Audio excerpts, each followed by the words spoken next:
सभी को नमस्कार।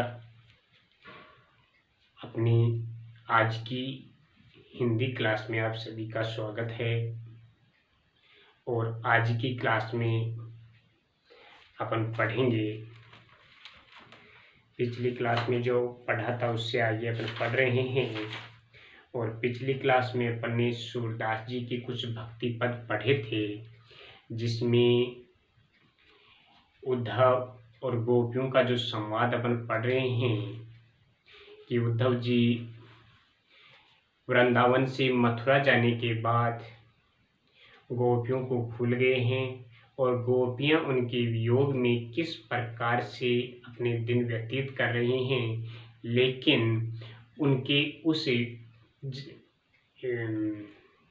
प्रेम की उस ज्वाला में, वियोग की उस ज्वाला में भगवान श्री कृष्ण, उनके जो नितम हैं, वे स्वयं नहीं आकर के उद्धव के हाथों उपदेश भेजते हैं, लेकिन उद्धव जी उसमें चतुराई कर जाते हैं कि साक्षात भगवान का संदेश तो नहीं भेजते और गोपियों को योग ज्ञान की शिक्षा देते हैं, जो उनकी विरह की ज्वाला को और भी ज़्यादा बढ़ा रही हैं। तो यहाँ पर गोपियों का जो उद्धव पर व्यंग्य है, उस व्यंग्य को यहाँ पर सूरदास जी के द्वारा प्रकट किया गया है। तो कौन सा पद अपन पढ़ चुके थे? 2 पद अपन ने पढ़ लिया था, तीसरा पद पढ़ेंगे। तो भ्रमर गीत से संकलित कुछ पद हैं, भ्रमर गीत से चयनित कुछ पद हैं सूरदास जी के। तो दूसरा पाठ है बेटा, और वो है सूरदास भ्रमर गीत से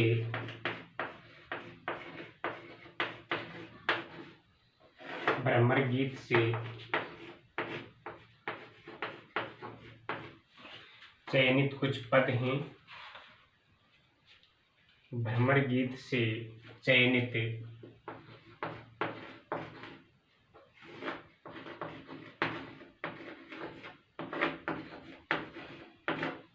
और पद संख्या तीसरी अपन पढ़ेंगे और चौथी 2 पद पढ़ेंगे अपन आज की क्लास में। 2 अपन ने कल की क्लास में पढ़ लिए थे, आज की क्लास में अपन 2 पद पढ़ रहे हैं। तो तीसरा पद देखिए बेटा, बिलग जनी मानो उधो प्यारे, बिलग जनी मानो उधो प्यारे, वह मथुरा का जर की कोठरी जे आवही ते कारे, तुम कारे सुफलक सुत कारे, कारे मधुप भंवारे, तिनके संग अधिक छवि उपजत कमल नयन मनियारे, मानो नील माटते काढ़े, ले जमुना जाय पखारे, तागुन श्याम भई कालिंदी, सूर श्याम गुण न्यारे। तो बेटा यहाँ पर गोपियाँ उद्धव जी पर व्यंग्य करती हैं और व्यंग्य करते हुए कहती हैं, क्या कह रही हैं कि हे उद्धव जी, आप यदि बुरा नहीं मानो तो हम आपको एक बात बताएं। बात क्या है कि आपकी उस मथुरा नगरी से आने वाले जितने भी लोग हैं वो सारे कपटी हैं, वो सारे काले हैं, और हम तो ये मान रहे हैं कि मथुरा से आने वाले जितने भी लोग हैं वो विषय वासनाओं में डूबे हुए हैं और वो सारे के सारे लोग दुष्प्रवृत्ति के हैं। क्यों? क्योंकि आप भी काले हो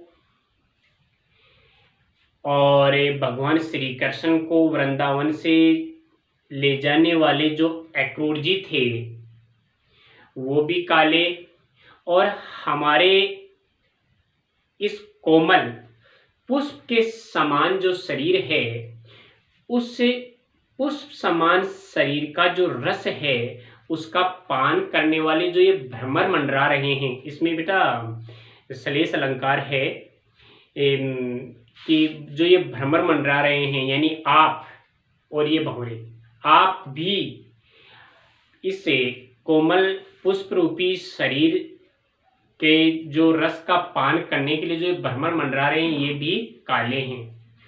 और सबसे बड़ी बात तो यह है कि वह जो कमल के समान नेत्रों वाले जो हमारे प्रभु श्री कृष्ण हैं, उनकी छवि आप जैसे लोगों के साथ ही जमती है। वो आप जैसे लोगों के साथ अधिक सुशोभित होते हैं, यानी कि वे व्यंग्यात्मक रूप में कहते हैं कि वे भी काले हैं। वे भी क्या हैं? काले हैं। लेकिन वे काले नहीं हैं, वे मन के सच्चे हैं। काले, बाकी लोगों को तो मन का काला बता दिया है कि मन में दुष्प्रवृत्ति है, लेकिन हमारे जो श्री कृष्ण हैं वो मन के साफ हैं। शरीर से तो सांवले हैं लेकिन मन से काले नहीं हैं। और हाँ, आप सभी को देखने पर ऐसा लगता है कि आप सभी को नील से भरे हुए मटके में से निकाला गया है और उस मटके को ले जाकर यमुना नदी में डाला गया है, जिसके कारण यमुना का पानी भी नीला हो गया है, यमुना का पानी भी थोड़ा सांवला हो गया है। तो बेटा उसका वर्णन किया है। तो इसका भाव यह है कि गोपियां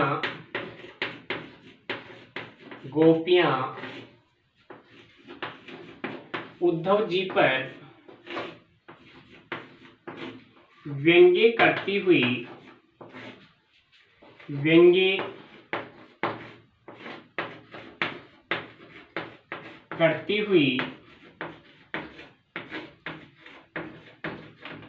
कहती हैं कि मथुरा की तो हर एक चीज ही सांवली है, हर एक चीज ही सांवली है, जिसके प्रभाव से यमुना भी काली दिखने लगी है या काली होने लगी है।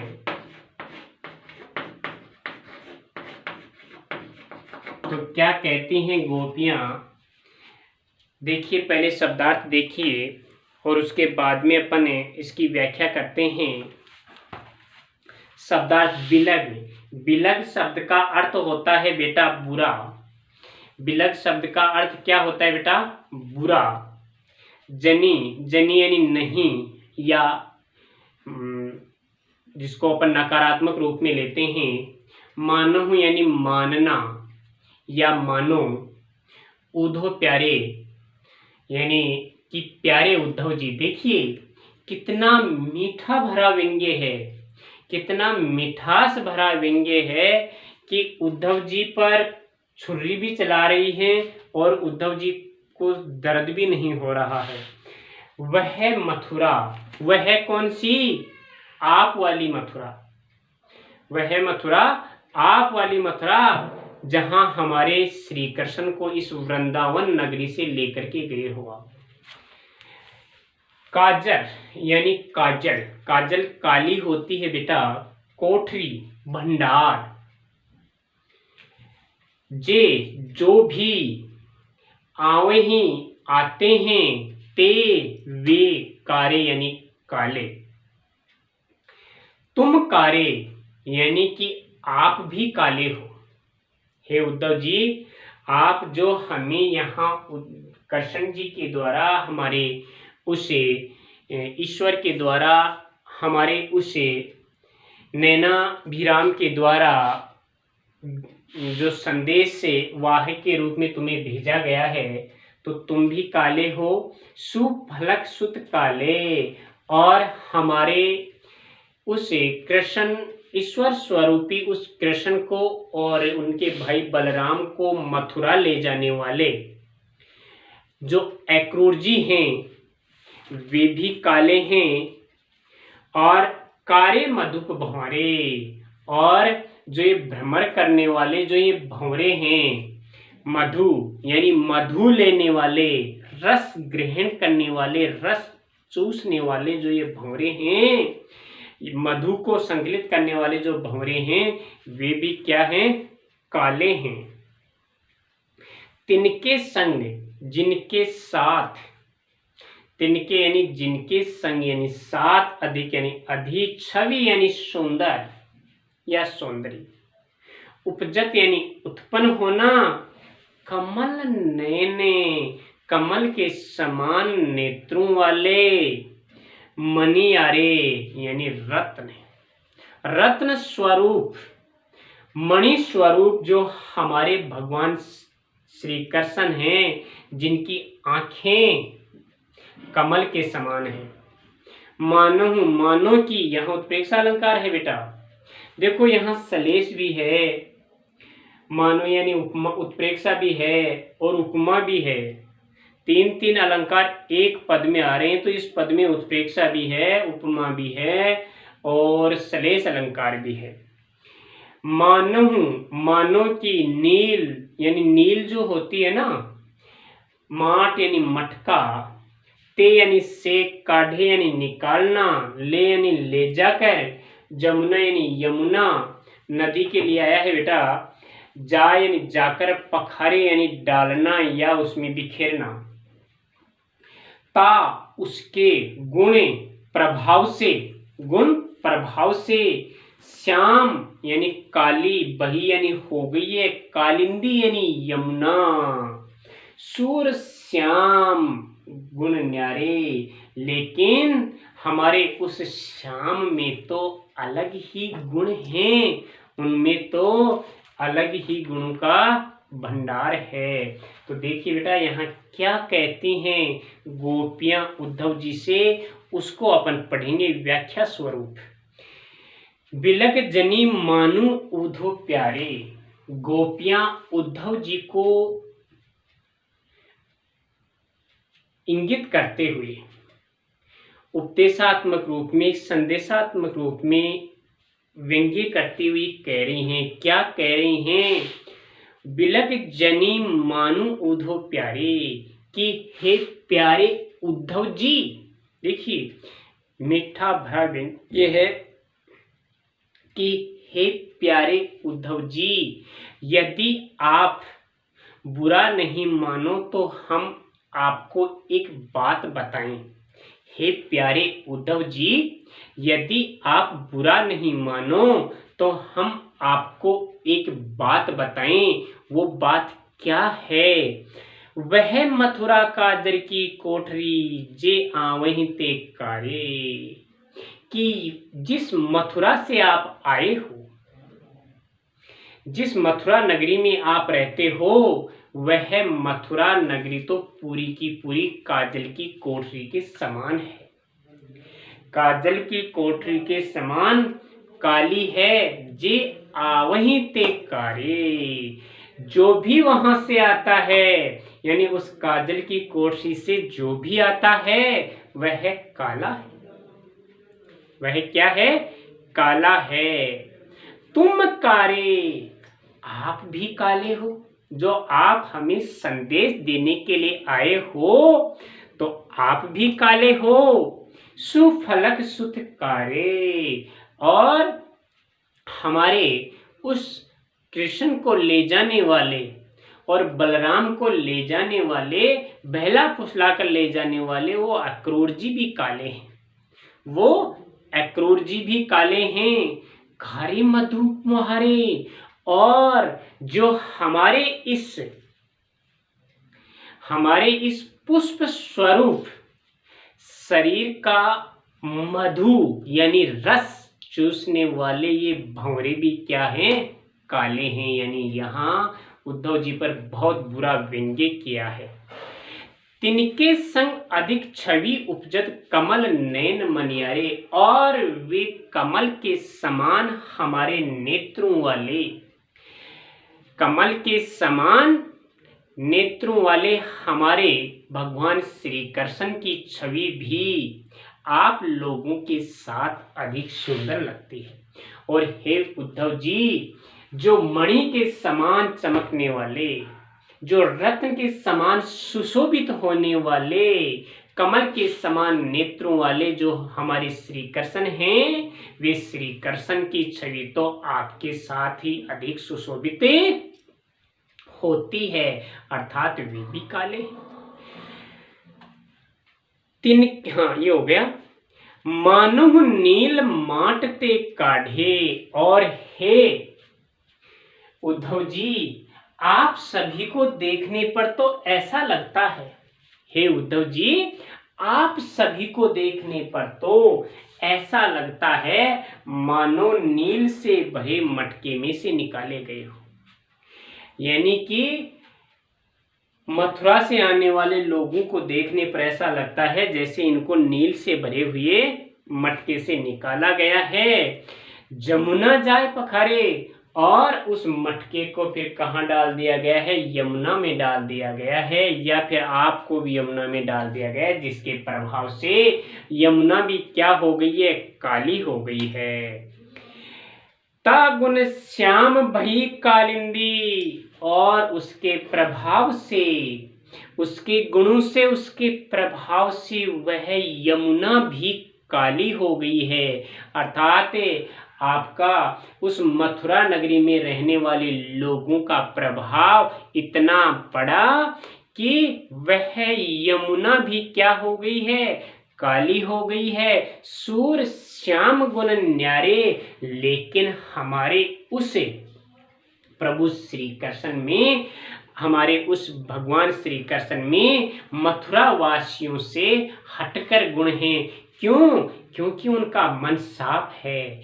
आपका मन दुष्प्रवृत्ति का है, कलंकित है, लेकिन उनकी आत्मा बहुत ही शुद्ध है। इसलिए मथुरा के लोगों से हमारे भगवान श्री कृष्ण के गुण कुछ अलग है। क्यों? क्योंकि वो वृंदावन में रह करके गए हैं, इसलिए उनकी छवि साफ और स्पष्ट। तो बेटा जी, यहाँ इस पद में साहित्यिक ब्रज भाषा का प्रयोग हुआ है।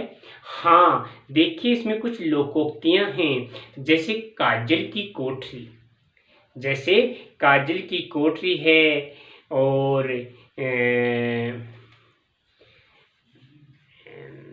और भी है, जैसे काजल की कोठरी। हाँ, ये लोकोक्ति है।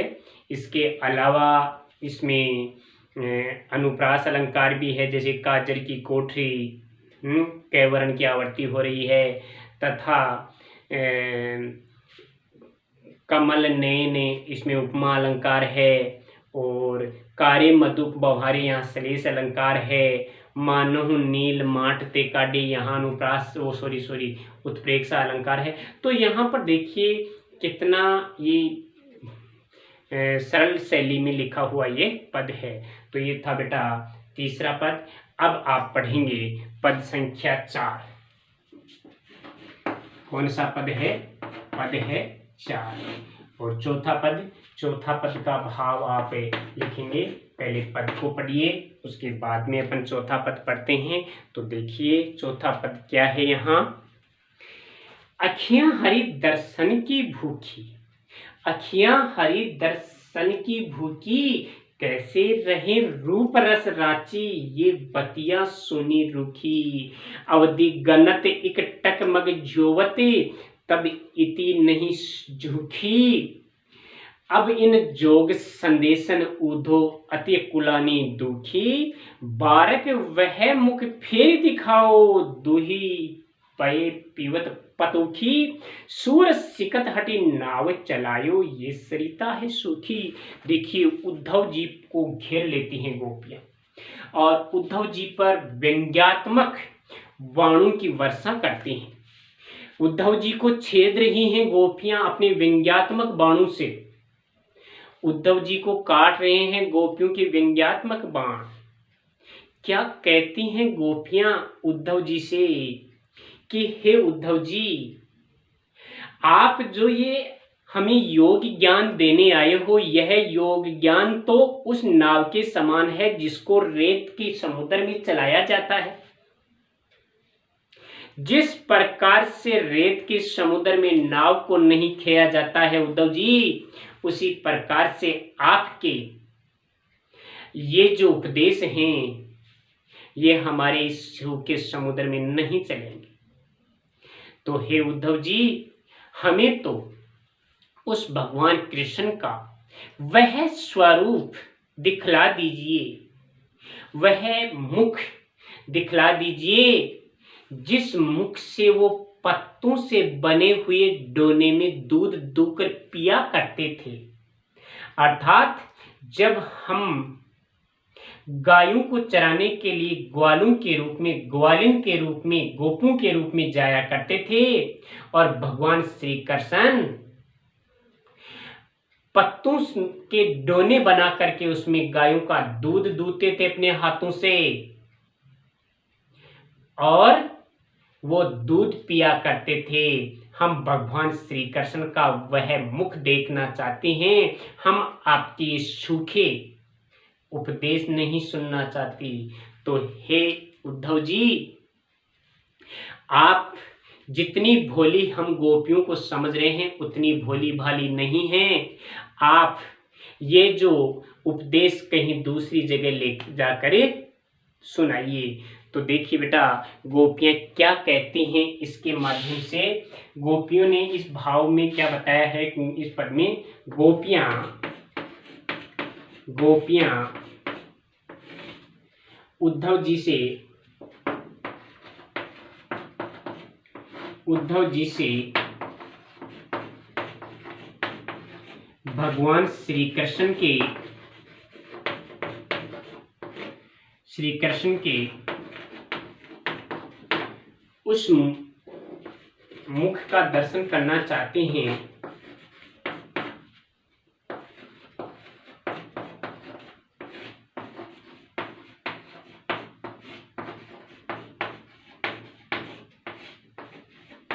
दर्शन करना चाहते हैं जिससे वे पत्तों से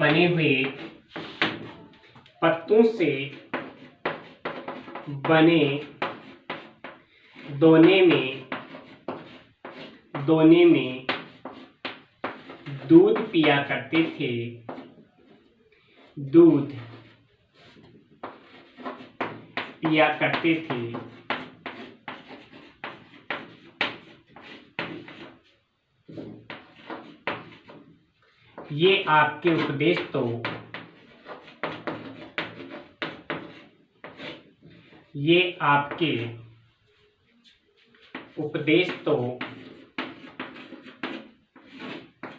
ये आपके उपदेश तो रेत के समुद्र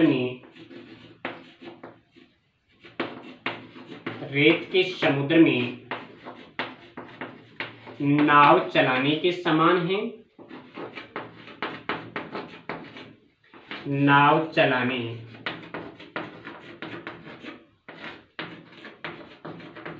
के समान हैं। तो देखिए बेटा, क्या यहाँ व्यंग्य कर रही हैं गोपियां उद्धव जी पर, और उद्धव जी पर कितना असर होता है उसका वर्णन अपन पढ़ रहे हैं। तो पहले शब्दार्थ देख लीजिए। देखिए बेटा, थोड़ा सा के टाइम ज़्यादा हो गया है, लंबा वीडियो बनेगा, तो आप घबराइए नहीं, ज़्यादा लंबा नहीं, मैं इसको जल्दी में ख़त्म कर देता हूँ। अखियाँ यानी आँखें, हरि दर्शन, हरि के दर्शनों की, हरि भगवान श्री कृष्ण के दर्शनों की। भूखी यानी प्यासी, भूखी यानी लालायित, भूखी यानी लालसा। रूप रस रांची, अर्थात भगवान श्री कृष्ण के उस रूप सौंदर्य में रची हुई, भगवान श्री कृष्ण के उस रूप सौंदर्य में डूबी हुई ये बतियां, ये बातें सुनकर रूखी यानी नीरस लगती हैं। आपकी ये बातें रूखी, रूखी का मतलब है नीरस, बतिया यानी बातें, रूप रस राची यानी रूप सौंदर्य में डूबी हुई, अवधि यानी समय, गणते देख रही हैं, इकटक लगातार, टकटकी लगाकर, ए पलक बिना पलकों को झपकाए हुए, मग जोवत रास्ता देख रही है, मग यानी रास्ता, जोवत यानी देखना, तब एती तब से इतनी नहीं झुकी यानी इनको कुछ भी नहीं सूझ रहा है। जोग संदेशन यानी योग संदेशन, अति अत्यंत, अकुलानी यानी व्याकुल, दुख यानी दुख रही हैं, बारक यानी एक बार, बारक एक बार, मुख फेरी मुख फेर कर, दिखलाओ यानी दिखाओ, दूही यानी दूध, पे दूही यानी दुहना, दूही यानी दुहना, पे यानी दूध, पीवत यानी पीना, पतुख यानी पत्तों के दोने में, पत्तों से बना हुआ जो दोना होता है वो, सिकत यानी मिट्टी, हटी यानी जिद्दी, नाव यानी नाव, चला यानी चलाना, सरिता यानी नदी, सूखी यानी सूखा। तो देखिए बेटा गोपियां क्या कहती हैं उद्धव जी पर व्यंग्य करती हुई, क्या कह रही हैं गोपियां, अखियां हरि दर्शन की भूखी, कि हे उद्धव जी, उपदेश दे रही हैं कि हे उद्धव जी, हमारी तो इन आंखों में भगवान श्री कृष्ण की वह सांवली छवि, वह सांवली मूर्ति समाहित है। हे उद्धव जी, हमारी तो इन आंखों में भगवान श्री कृष्ण की वह सांवली सूरत ही समाई हुई है, बाकी अन्य इस संसार की वस्तुओं को हम देखती हैं तो वे नीरस लगती हैं, हमें उसमें रुचि नहीं उत्पन्न होती, तो हरि दर्शन की भूखी हे उद्धव जी, हमारी तो ये आंखें जो हैं वे भगवान श्री कृष्ण की उस सांवली छवि की ही प्यासी हैं, इन आंखों को तो उन्हीं की लालसा है, वे तो उन्हीं के रूप सौंदर्य को निहारना चाहती हैं, बाकी सब नीरस लगती हैं। कैसे रहे रूपरस रांची, और ये आंखें भगवान श्री कृष्ण की उस सांवले रूप सौंदर्य के बिना कैसे रह सकती हैं। हे उद्धव जी, हमारी ये आंखें भगवान श्री कृष्ण के उस सांवले रूप सौंदर्य को देखे बिना कैसे रह सकते हैं। ये बतियां सुनी सुखी, ये आपकी जो ये बातें हैं ये तो नीरस हैं, इन नीरस बातों को हमारी आंखें कैसे हमारे कान कैसे सुन सकते हैं। ये तो उस भगवान श्री कृष्ण के उस रूप सौंदर्य को ही देखना चाहते हैं। अवधि गणते, हे उद्धव जी, काफी समय बीत गया है। हे उद्धव जी, अब तो गिनते गिनते बहुत दिन बीत गए हैं। गणत गिनना, हे उद्धव जी, अब तो एक एक दिन गिनते हुए काफी समय बीत गया है। अवधि यानी समय, काफी समय बीत गया है। इकटक मग जोवते, और हमारी जो ये आंखें हैं वे लगातार उस मथुरा नगरी को जाने वाले रास्ते को ही निहारती रहती हैं। उस रास्ते से हमारी आंखें एक पल के लिए भी नहीं हटती हैं। ये आंखें तो टकटकी लगाकर उसी रास्ते को देखती हैं। तब एती नहीं झुकी, तब से इन आंखों में किसी भी प्रकार की कोई झाई नहीं पड़ी है, अर्थात तब से ये आंखें भी झुंझलाने लगी हैं जब से इनको भगवान श्री कृष्ण की छवि नहीं दिखने लगी है। अब इन जोग संदेशन उद्धव और उद्धव जी इन जलती हुई आग में घी का काम कर रही हैं। आपके ये योग संदेश, हे उद्धव जी, हमारी जो ये विरह ज्वाला थी ये अब और भी ज्यादा भड़क गई है आपके ये योग संदेश सुन करके। अब इन योग संदेशन उद्धव, हे उद्धव जी, अब आप ही बताइए, आपके ये योग संदेश सुन करके तो अति कुलानी दुखी, हमारे मन में अत्यंत व्याकुलता उत्पन्न हो गई है और अत्यंत ही दुख उत्पन्न हो रहा है। बारक वह मुखी फेर दिखाओ, इसलिए हे उद्धव जी अब हम हाथ जोड़कर आपसे प्रार्थना करते हैं। हे उद्धव जी हम हाथ जोड़कर आपसे प्रार्थना करते हैं कि एक बार आप हमें फिर से वह मुख दिखला दो। कौन सा मुख है? दूही पये पीवत पथु की गोपियां कहती हैं वह मुख दिखला दो जिस मुख से भगवान श्री कृष्ण दोनों से बने हुए पत्तों में दूध पिया करते थे। हम तो भगवान श्री कृष्ण का वह मुख देखना चाहते हैं जो मुख भगवान श्री कृष्ण का वह मुख देखना चाहते हैं जिस मुख से पत्तों से बने हुए डोने में दूध दू करके पिया करते थे। सूर सिकत हटी नाव चलायो, हे उद्धव जी आपके ये उपदेश तो ऐसे लग रहे हैं जैसे रेत के समुद्र में या सूखी नदी में नाव चलाई जा रही है। जिस प्रकार से रेत के समुद्र में या सूखी नदी में नाव चलाना दूभर है, उसी प्रकार से ये आपके जो उपदेश हैं ये सुनना तो हमारे लिए बहुत मुश्किल है। इसलिए आपके ये उपदेश हमारे काम के नहीं हैं।